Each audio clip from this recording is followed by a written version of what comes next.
We've also seen an FBI agent and numerous other officers going in and out of the house that is behind it. You can see the beige complex there. That home, we understand, according to property records, owned by Sean Combs, or Diddy, as he is known. That property, again, being searched at this hour. Yeah, tell them stop bringing all the minors over here late at night. I live right next to him. You do too much. It be like buses, like big ass buses. You just see all type of shit hop out. Especially at nighttime, like around 3 o'clock in the morning. It gets wild. I'm his neighbor.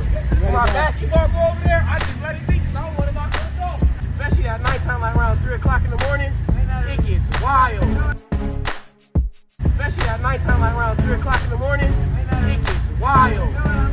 I'm his neighbor. When my basketball go over there, I just let it be. Yeah, tell them stop bringing all the minors over here late at night. I live right next to him. You do too much. It be like big ass buses. Big ass buses. Diddy, Obama blog, so Barack Obama meets Barack Obama. 4 years ago, I had the privilege to meet Barack Obama, interview him, predict that he was going to be something big, and also joke around with him, have some, we had some funny banter back and forth. We was really like snapping on each other a little bit.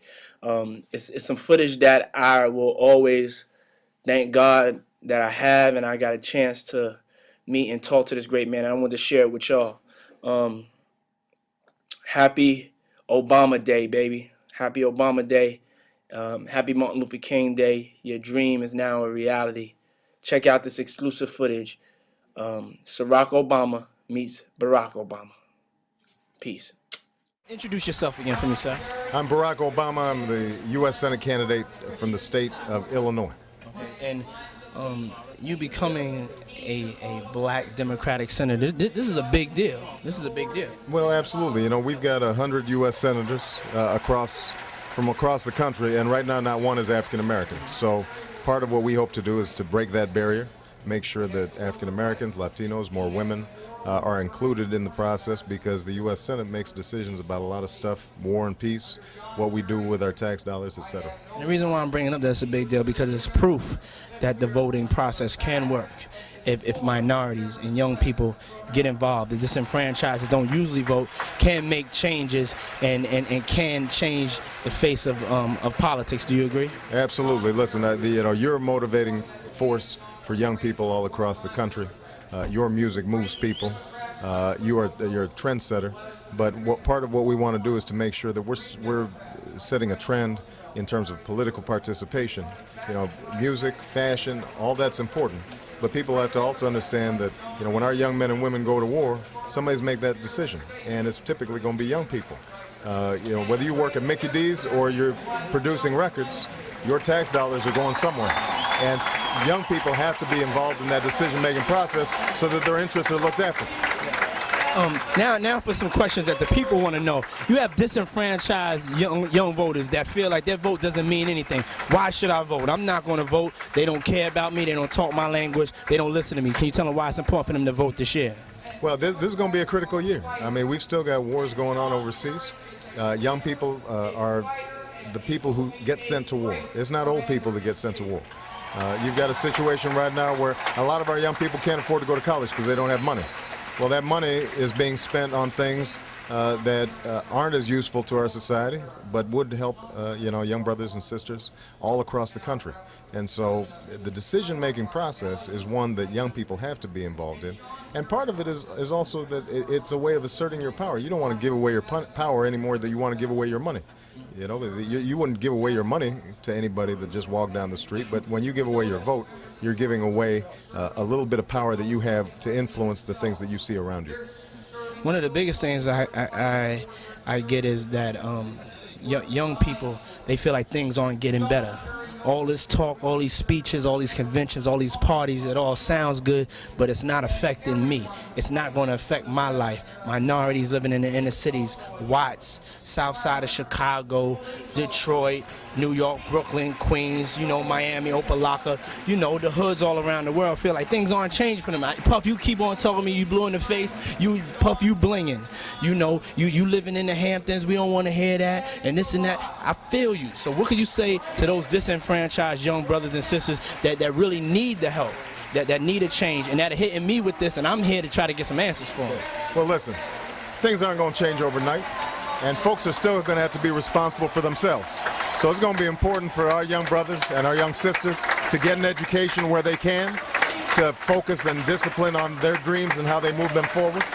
Nobody's going to solve everybody's problems, and so people still got to have some initiative. But it makes a difference once you've decided that you're going to take responsibility for having these big dreams, that somebody's there to give you a helping hand. And it makes a difference if government's giving you a little bit of help or not a lot of help. We got a lot of ex-offenders in Chicago, on the south side of Chicago, brothers who are coming out of prison. They need job training. They want a better life for themselves. But if they can't get a skill or they can't get their GED because there's no money because that money got used in Iraq, then they're going to give up. There are a lot of brothers who've got a substance abuse problem. They want to clean up. But if they can't get into a treatment program because the money's been wasted, then they're not going to be able to focus. So you've got to take your own initiative, just like you did and just like I did. But government can be a little bit of help, and your vote will determine whether the people in power reflect what you care about or whether it reflects what the fat cats care about. And that's what voting's all about. I want to say to you right now, while you're in front of me, sir, that right there makes sense. You know, I've been hearing a lot of bull today.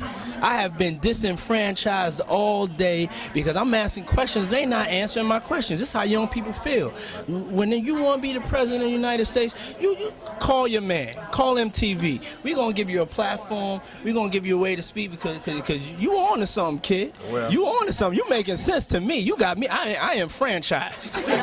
I'm not disenfranchised no more. And we're going to keep it nonpartisan, but we got to applaud when somebody's making sense, because we've been all around, all over, speaking to politicians, and this is what we call real talk. This is what now y'all understand why we vote. We're going to edit everybody else ass out and just run his Yeah, I appreciate y'all. Thank you. And I just want to say how much I appreciate Puff Dad for doing the kinds of work that he's doing, because he doesn't have to do this.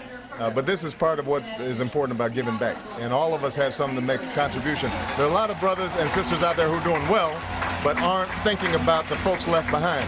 And if you can't reach back and pull some folks up with you, then you shouldn't be in the position that you're in right now. One last thing. Yeah. It's neck and neck right now between Kerry and Bush. The polls is neck and neck. The youth vote, minority vote has a lot of power. Can you express to them the power of that vote and what it means with only like 12 weeks to go? Is it like, how many weeks?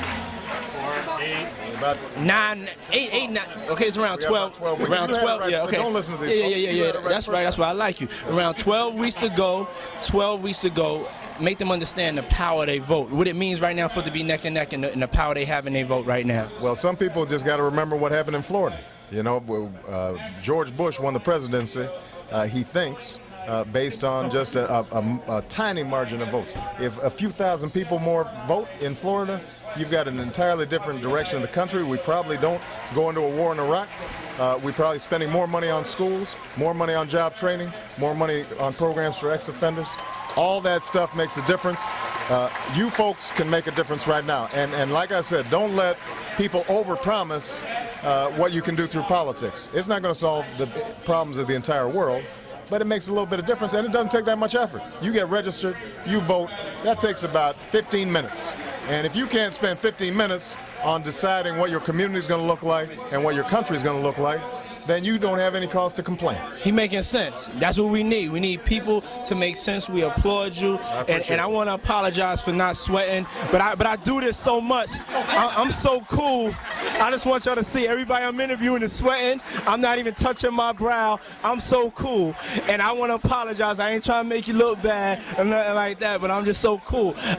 We wearing a t-shirt. I tell you, if he was wearing one of those fancy designer clothes he's designing, he'd be sweating just like me. The guy's good. The guy's good, y'all. Let's give it up for him. I appreciate you guys. Peace, peace. This year, Halloween fell on the weekend. Me and Ghetto was a trick-or-treating. Now, I've had to turn down $50 million 4 times. 4 times. Just to protect my integrity and that virgin hole I was telling you about.